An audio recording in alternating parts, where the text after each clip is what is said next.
निस्वार्थ का अर्थ होता है बिना स्वार्थ के। क्या स्वार्थ बहुत खराब चीज है? नहीं, ऐसा थोड़ी है कि स्वार्थ बहुत खराब चीज है। जैसे साहब ने एक बार कहा कि मुझसे ज्यादा स्वार्थी कोई नहीं होगा। किस बात पे कहा उन्होंने? अगर कोई बीमार होता था, कोई बीमार हो गया, हम ही लोग कोई बीमार हो गए, किसी की तबीयत खराब हो गई, तो साहब परेशान है। आपकी तबीयत अगर खराब हो जाएगी तो साहब परेशान है। अरे दवा ला के दो, अरे गर्म पानी पिलाओ, आराम कराओ। तो सामने वाला सोचता है, ऐसा सोचते भी थे लोग, सामने वाले को लगता था कि साहब तो हम ही को चाहते हैं, मेरे बिना तो साहब का काम ही नहीं होता है।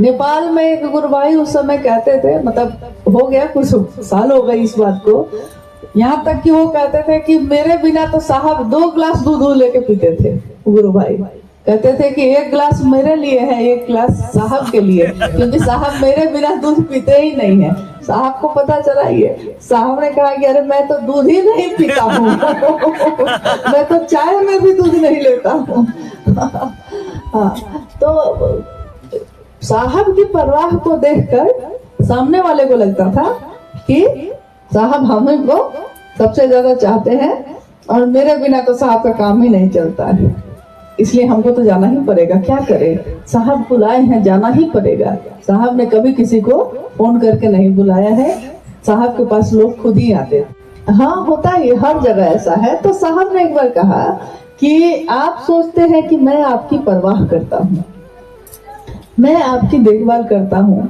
मैं आपका हालचाल पूछता रहता हूँ, आप मेरा नहीं पूछते, लेकिन मैं आपका फोन करवा करवा के हालचाल पूछता हूँ।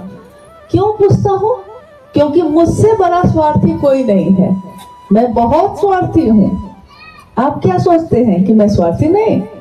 मुझसे बड़ा स्वार्थी तो दुनिया में कोई नहीं होगा।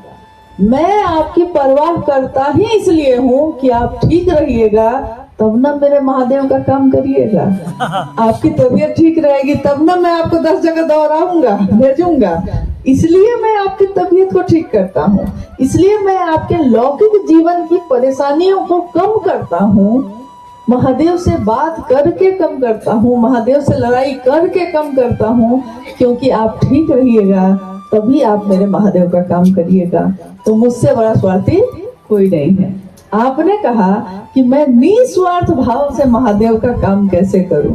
तो स्वार्थ होना खराब बात नहीं है, स्वार्थ किस बात का है? अगर स्वार्थ महादेव के लिए है तो स्वार्थी होना ज्यादा अच्छा है, परंतु अगर लौकिक जीवन के लिए है तब तो ये महादेव के लिए ठीक नहीं है, शिव के शिष्यों के लिए ठीक नहीं है। क्योंकि लोग तो अपनी कामना के लिए जाते ही हैं, जाएंगे ही, परंतु शिव का शिष्य भी होकर कोई महादेव को न चाहे, किसी और को चाहे तो कैसे चलेगा? महादेव को चाहने वाला महादेव को चाह लेगा तो किसको चाहेगा? एक इंसान से प्रेम करता है तब तो उसकी चाहत खत्म हो जाती है। और यहाँ तो ईश्वर से प्रेम की बात है, गुरु से प्रेम की बात है। तो गुरु से प्रेम होगा तो स्वार्थ कहाँ होगा? आप निस्वार्थ हो ही जाइएगा। महादेव को चाहने वाला महादेव को चाह लेगा तो किसको चाहेगा? एक इंसान से प्रेम करता है तब तो उसकी चाहत खत्म हो जाती है। और यहाँ तो ईश्वर से प्रेम की बात है, गुरु से प्रेम की बात है। तो गुरु से प्रेम होगा तो स्वार्थ कहाँ होगा? आप निस्वार्थ हो ही जाइएगा।